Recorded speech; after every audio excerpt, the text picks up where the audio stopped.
2, 1. William Laing, you are the founder and chairman of LaingBuisson. Welcome back to the Care Home Show. Thank you, Simon. It's good to see you again. So I worked out just before our episode together that it has been 33 weeks since your last appearance on the Care Home Show, which was published on the 7th of January. And wow, hasn't the world changed since we last spoke? Well, it's a new world, and here we are. I'm speaking from Suffolk, and you're speaking from wherever your home is, and the world has totally changed. In some ways, it's been good, but in other ways, rather challenging, and challenging for the sector as well. Yeah, definitely. There's definitely been a lot of challenges.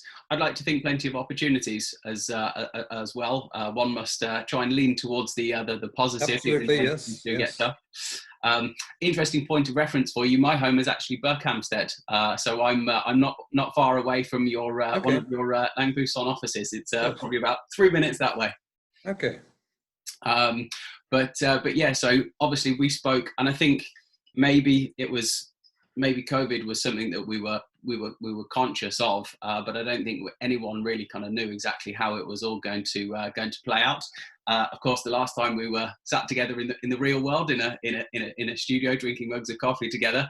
Of course, today we are zooming rather than doing it face to face. So one should hope that eventually at some point we'll be able to record another episode together in a studio. But for the time being, this will have to suffice.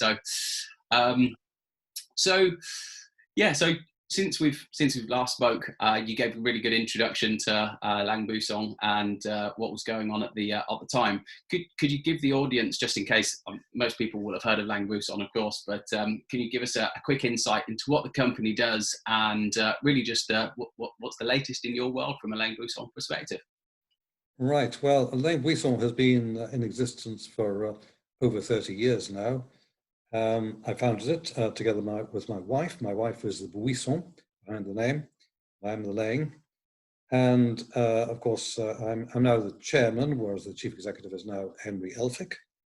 And but we've been doing essentially the same thing for decades now, which is to focus on the independent healthcare sector, broadly defined. I say broadly defined, that covers anything from residential nursing homes to home care, to extra care, to private hospitals, to mental health hospitals, staffing services, but anything to do with that sector of the economy, which accounts for over 10% of the entire economy. The difference between healthcare and social care, of course, is social care is nearly all privatized in the sense of being independently supplied, whereas healthcare, of course, is still dominated by the NHS. But there's still a significant independent sector involvement in that as well. So that's what we are about. We're about independent healthcare within the context of the total health and care system. And we do market reports, possibly what we're best known for. We do events, which are conferences and also an awards event once a year. And we do consultancy, quite a lot of consultancy across the board, public sector bodies, independent sector bodies. We've done some quite high profile ones recently, including the dreaded NHS funded nursing care study. And we also do data solutions, and that, I suppose, is where our focus on the future development of products and services is. We recognize that particularly post-COVID, the key to the future for health and social care is going to be, to a certain extent, it's going to be digitization, and we want to be right at the forefront of data solutions in that area. In a world that seems to be becoming more and more reliant, and rightly so, on data, that seems like a very sensible trajectory, I guess, especially given the kind of the background of LaingBuisson and kind of what the company has been involved in the past as well. So I seem to remember mentioning that when we spoke last, that my entry into the older people's care home world was somebody's recommendation. If you wanted to read, if you wanted to get a really good understanding of what was going on in the world, you needed to read a LaingBuisson report, of which I did. It took me about 3 months to get through the whole thing, but maybe I'm one of the few people that read it page to page, cover to cover. But I remember getting to the end of it and thinking, well, yeah, that's just about everything I could know for the moment. Yeah, it's not bedtime reading. I'll give you that. It kept me out of mischief for a good period of time, but I certainly came out a lot wiser off the back of it. So I'm a fan of those reports and the events. I must say as well, I've been to a number of the events and the award ceremonies, and they're always good fun and great value as well. So yeah, thank you just for giving us a bit of a recap and letting us know what was going on in your world. So COVID-19, of course, it's kind of taken over a large proportion of everyone's psyche, if you like. What's your experience been like of COVID-19, and what does the world look like from where you're sitting? Right. Okay. Well, let me talk. I mean, I could talk about the healthcare side, which would be totally different, of course, where private hospitals essentially have contracted all of their capacity to the NHS. But let's leave that aside. I think our common interest really is in the care sector, home care and care homes. And let's look at the one area or the one subscription product that we're fairly well known for. That's a thing called care cost benchmarks. It used to be called Fair Price for Care. We changed the name for a variety of reasons. But this is something we do on a local level for either for care associations or for local authorities, CCGs, or ideally for the care associations with the public sector bodies jointly. But what we're conscious of now, we've done quite a few in the recent past, but of course, since COVID, everything has changed. And we haven't actually done one yet since COVID started to eat up a large proportion of the operating profits of many providers. So we're really looking forward to doing some more, and we're in business looking out for organisations that wish to do this sort of work.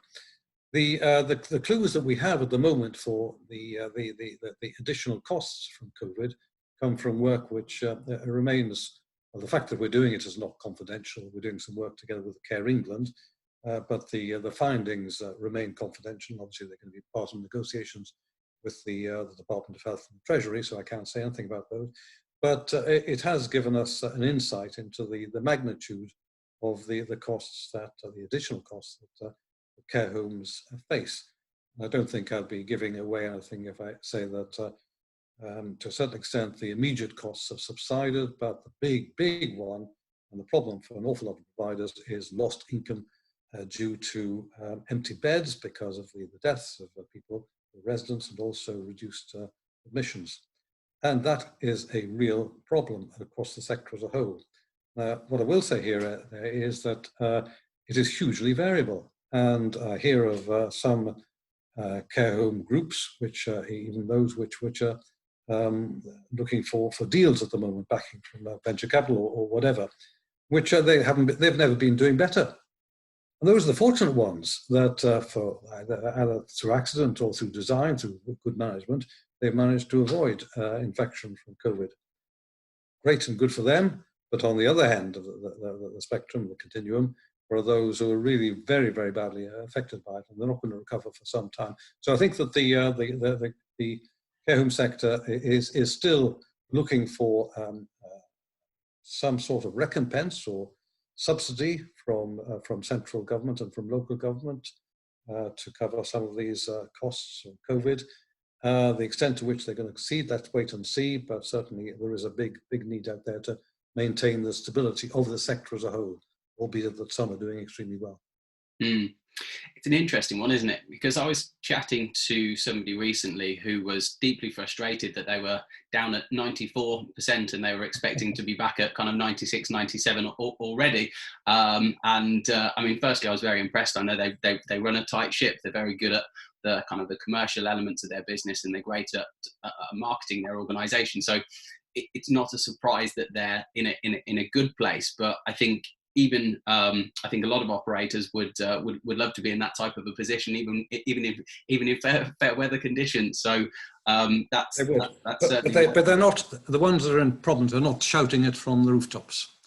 This is very true. This is definitely very true. And at the opposite end of the spectrum, I mean, I've spoken to people who are kind of late 70s, early 80s from an occupancy perspective, and that hurts. That hurts a business. It's going to hurt an organisation's the whole commercial operations. And the thing I keep on thinking about is banking covenants, and people who are involved in REITs and things like that. They're going to have covenants and things as well.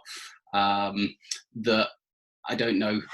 I haven't spoken to that many heads of healthcare of banks since all of this has been going on. I'm sure that they're going to be understanding to a point, but that understanding, I would imagine, will run out at some point in the not too distant future. So there is real cause for concern, I'd say, in the sector around kind of what that looks like, and the two words that everyone's going to keep talking about over and above the impact of the virus and what that looks like from an infection control perspective is going to be occupancy and fill rates, of course. Yeah, that's right. The only thing I can think which is comparable to this for the care home sector is back in the early 90s. This is a long time ago, when the economy went a bit wrong and interest rates rose to over 15%. Now, you probably wouldn't remember that, Simon, but it did happen. I remember at the time that banking covenants were the big thing as well. The banks, of course, were understanding of it and eventually got through the problems. Mm. One of the things that you mentioned there was around the government, kind of local or central government subsidies and things. What could you or what would you like to see them do, maybe that they haven't done already, or what could you envisage them doing that could alleviate some of the challenges that care home businesses are facing as it stands today?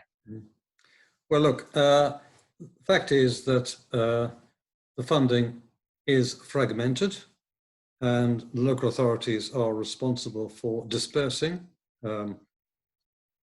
support for care homes and home care services. And there will be those that do it well and those that do it badly. It would be great if they all did it well as the best, but that's not realistic.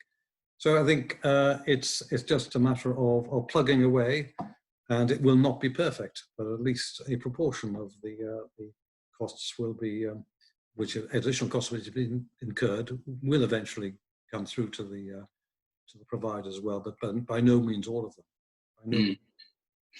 And how? Okay, so relevant to the impact of that, then, like, have you got a feeling around? I can't be the only person that's thinking that homes businesses, whether they're single care home operators through to some of the big boys, that are going to end up in real trouble.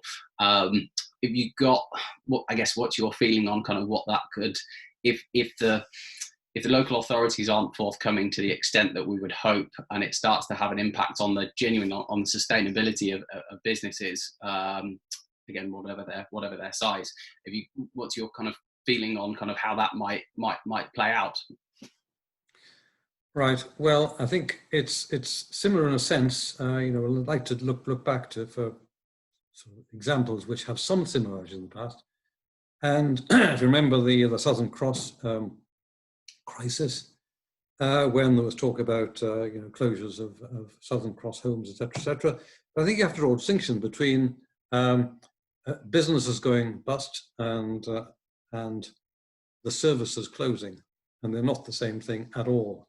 Sure. So I think the good thing for the people who are the residents in care homes is that, in all probability, most of all of the homes that are in difficulty at the moment will still have a value, and even if it's not under the existing ownership. So you could envisage the receivers, the administration people taking care home business into administration, could be having sort of quite substantial business in the future, or not too distant future. But then those businesses will have a value, and therefore they will remain in business for the most part. So I wouldn't have thought that we're going to see a huge dropout in the operating capacity of the care sector. Sure. Just plenty of financial restructuring, I suppose, just to A deal lot with of it. a lot of pain to individual operators and businessmen and women who have built businesses. Yeah, yeah, yeah. No, that sounds. I'd say that sounds about right. So, and I mean, there have of course been rumblings of from the government about addressing the challenges within social care. As per usual, these conversations seem to have gone a little bit quiet. Broadly, maybe kind of stepping out from a funding perspective, but just kind of more broadly around how the government's responded to COVID.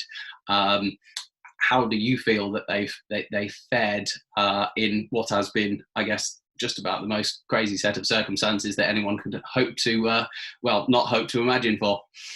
Yeah, well, it's easy to be wise in retrospect, isn't it? Of course.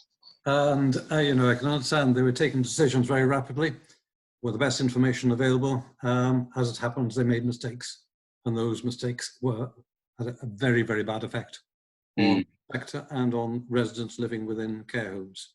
People were, I wouldn't say thrown out of hospital, but they certainly they were discharged very rapidly to hospital, not always with tests, and that has its consequences. So if you look back, that would be the time at which perhaps wrong decisions were made. But as I say, it's so easy to say these things in retrospect.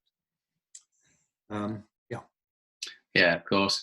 I think that's the big thing, isn't it? And I'm sure if the government, if they knew what they knew now, you like to think that they would be making very, very different different decisions. But yeah, I mean, they say that you never know the measure of a person until you put them in a difficult set of circumstances. I think that was just about the most difficult set of circumstances. And although, yeah, to your point, it's very easy to kind of look back and say how things could have gone in hindsight and things. I think the government have done a lot of very good things, but just a crazy set of. But now you see that was taking decisions in a crisis and difficult position. But now, looking forward, they still have to deliver their green paper and their blueprint for the future of social care, and they've had an awfully long time to think about this. So they don't have really any excuse for getting this one wrong. And we still don't know. We still don't know what the proposal is going to be. I mean, we heard some talk about maybe the solution being to take social care within the warm embrace of the NHS. I'm not sure that's a great idea. But on the other hand, it does have the advantage, at least the NHS is awash with money in the sense that local authorities are not. I mean, to my mind, the ideal solution would be something which is sort of similar to DILNOT, but it really has to have proper funding as part of it. It would be pointless to base reform on continuation of a situation in which the funding authorities, local authorities, simply have not got enough money to pay for sustainable prices. So the idea would be to have a new settlement in which was something like DILNOT, but with proper funding of local authorities.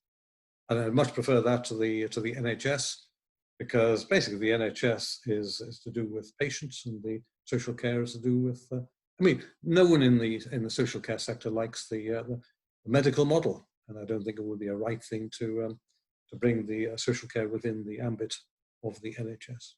I think if it were to happen, and I think we both take the view that I don't think that would be the ideal solution.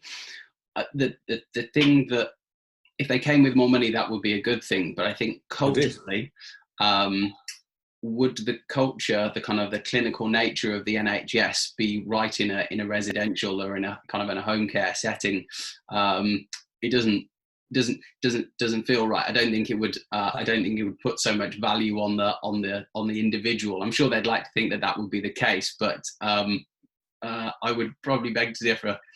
No, I think they would struggle to understand it, and it would be a relatively small part of their budget, so they would not understand it. That sounds about right. Did just as a point of reference, so when was the first green paper written? Oh God, I think we have to go back to the Royal Commission, which was set up by Tony Blair in 1997, and that reported in 1998. That was the one that introduced free nursing, or NHS-funded nursing care. Sure. But it had a minority report as well, and didn't solve the situation. Then, oh God, and then we have to fast forward to the end of the Labour government when Gordon Brown's administration proposed a national care service, and that effectively was going to make the whole of social care tax funded. And then we moved into the coalition government and the Tory government, and with that, with Dilnot, which is the mixed system in which there are still payments by individuals for care services according to the means, but with the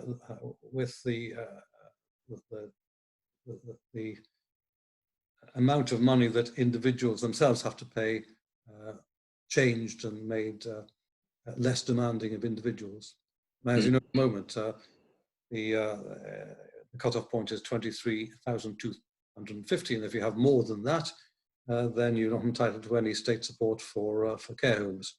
Whereas Dilnot, in fact, the government proposals emerged out of Dilnot were to increase that threshold to 118,000, and then also to have in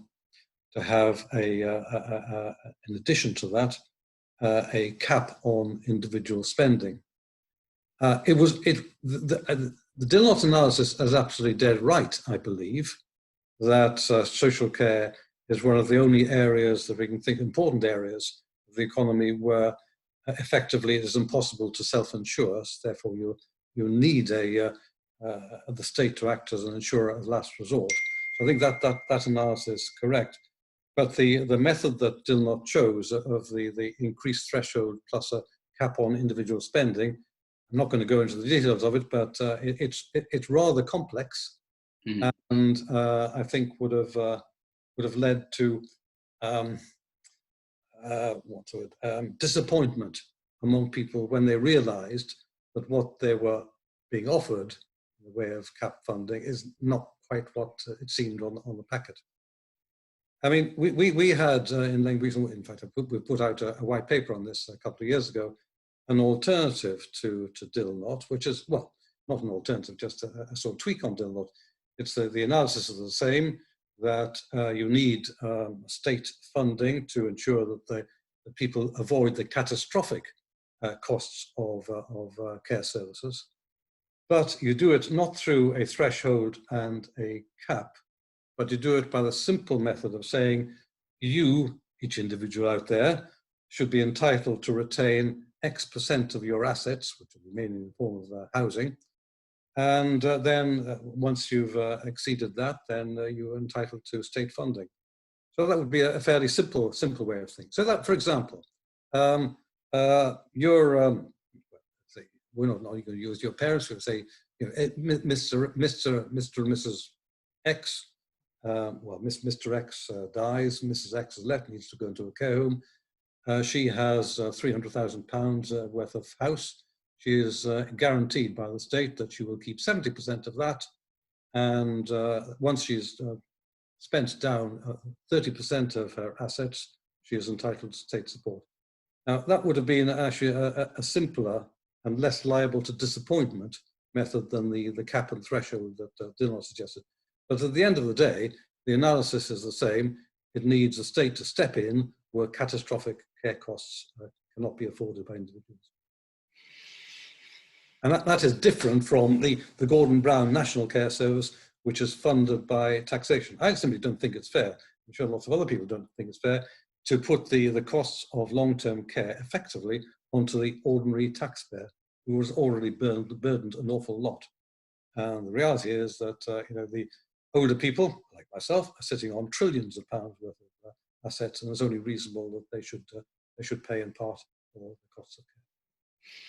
I guess also having there's a balance to be struck, isn't there? Having contributed an awful lot to the system as well, that it can't be expected that they should kind of saddle kind of a massive proportion of that, but then equally as well, to your point as well, having kind of been around, I think the largest predictor of wealth is age, because you have more time to be able to accumulate wealth of a period of time. So that seems to make sense. So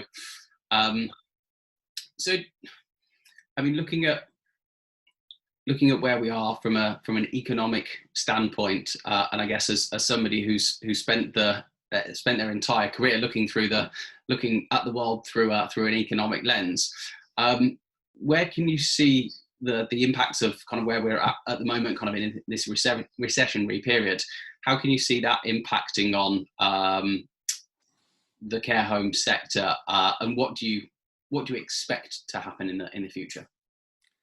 Right. Well, let's draw that a bit more broadly and say the health and care sector. Mm-hmm. And if you look back, an example of what happened to the last big crisis, which is the 2008 financial crisis, look at the OECD data on spending on healthcare, and you'll see exactly the same thing happened in the UK and every single developed country. It's that suddenly spending on healthcare rose by a percentage point. Why is that? It's because it was simply maintained at the previous rate. Every single country maintained its spending on healthcare.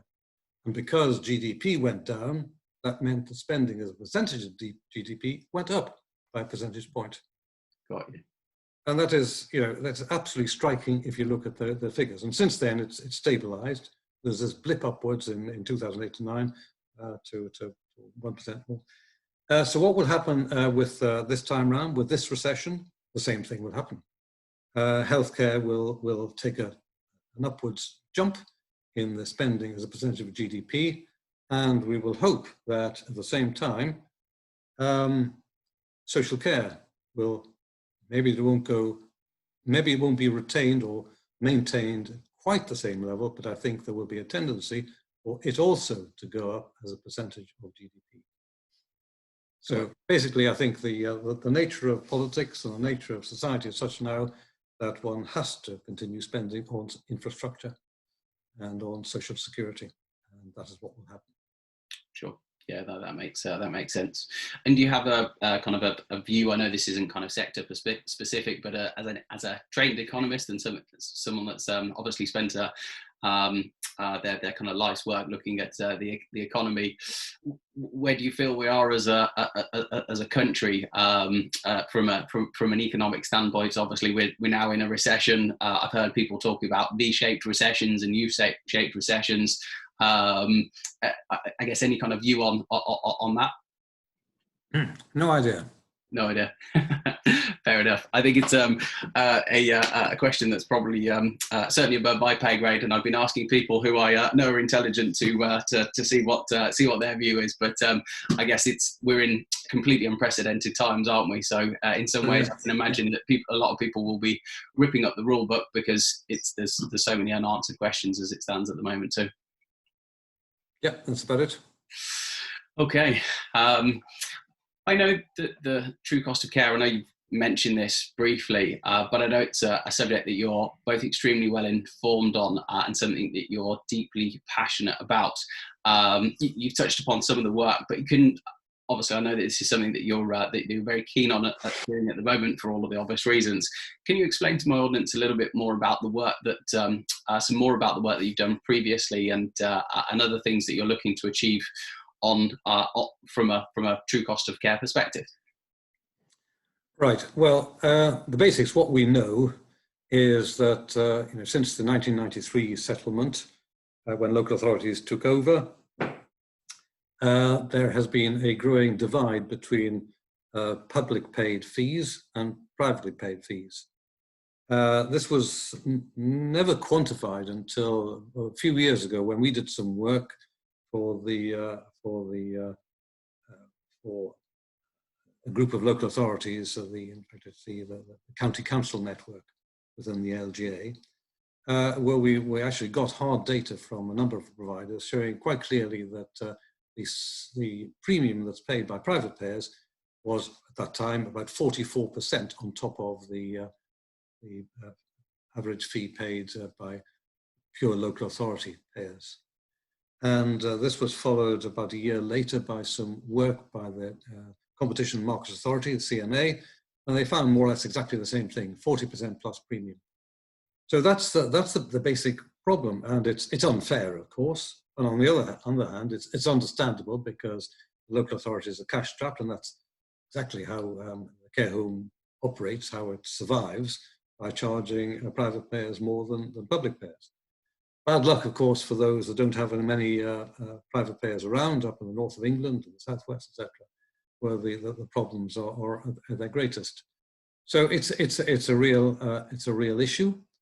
The local authorities, our experience is that they tend to want to pay more money, but they can't.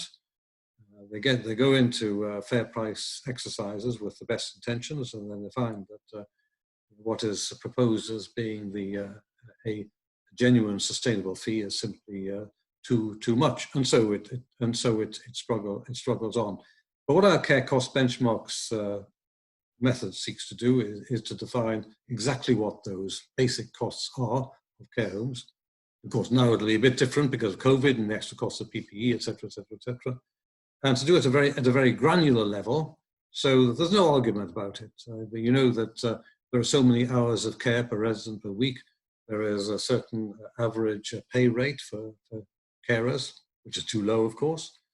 And you multiply one by the other and you get to the staffing cost, you add on the on costs. So all very granular so that you cannot really argue the case. And I think that's generally accepted. The issue that where often local authorities and other funders part company with us as providers of we believe, hard data, is when it comes to what a reasonable rate of return on capital is, because this accounts for a substantial part of the care home fees. And our baseline is that it is reasonable and normal for a fairly moderately risky business for there to be a return of around about 11% of capital employed. And if you add this on to the total costs, then you get to numbers which turn out to be higher than most local authorities can afford, and so it goes on. But we certainly hope to do more of this work, and we hope that this can feed into a genuine push, which hopefully will be listened to by the government, that they really have to take the bull by the horns pretty soon and work out a system in which you can have a sustainable care sector going forward. And that's on the bulk of care, which is local authority funded or privately funded, which is long-term care. There's also the issue over what's a reasonable price for care for, let's call it subacute care or step down, step up care, which more and more nursing homes are able to do, and they could. Now, there's a different sort of negotiation, because the NHS is actually used to paying sensible amounts of money for services. So that again is a good thing about the NHS. They have the money and they have the understanding that you have to pay sensible amounts. So that's another element of the whole fair price for care cost benchmarks work that we're doing. Yeah, makes sense. There's it's interesting, isn't it? Because I guess coming back to some of the stuff that we were talking about earlier, relevant to the government and their suggested aspiration to fix the social care world. I guess that's probably been part of your kind of life's work and your own kind of personal purpose, to be able to put the true cost of care into a framework to try and support the powers that be to make good decisions. And I guess the argument would be, and I know I've probably said it too many times almost on this podcast, but if not now, when? Like we waited an awful long time. We've indeed been through, again, such a crazy set of circumstances. One would hope that this is the this is that turning point, the pivotal moment where positive things start to change. So I'm very, very happy that you do what you do. It's obviously very important work, and we hope it pays off. Well, one would hope so. And I wish we had a line into Dominic Cummings, but we don't, unfortunately. Who does out there? Give me his number. Yeah, that's it. If any of my listeners do, we'll try and hook you up, William. So, just to wrap things up, I guess if there was one piece of advice with everything that's going on in the world that you'd want to share with providers to help them stay sustainable now in the future, what would that be? Well, we've got to maintain the policy. That's it. And I know it's not necessarily true that the business will look after itself, but without it, you won't have a business. Got to maintain it. And the great thing is that the care sector, actually during COVID, it did spend the money. Even if it didn't have it. Yeah, it has maintained it, and it's come through, I think, very, very well as a genuinely effective part of the national infrastructure. 100%. I'd like to think that off the back of everything that's happened, that people have, and when I say people, I mean the members of the public have a better understanding of why social care exists, what it's all about, and how it integrates with the wider healthcare system. I think we need a bit more of a push to try and get the government to start thinking about things in a bit more seriously. But it's great to hear all of the good stuff that you're doing to try and contribute towards trying to make that the case. So as ever, William, a pleasure. Thank you very much for joining me again and sharing some of your wisdom on the Care Home Show. Well, thank you, Simon. Pleasure as always.